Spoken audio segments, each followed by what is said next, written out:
Yan guys, sari-sari guys na dry fish. Ito yung galunggong. Grabe, antigas. Ang galing. Oh, 'di ba?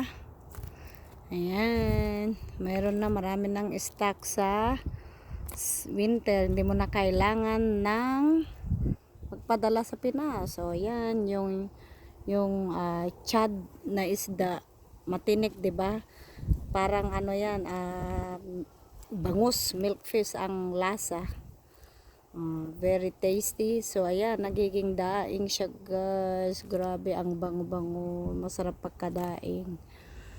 Tapos ito naman yung trout. Ayan din guys. Grabe, ang ganda.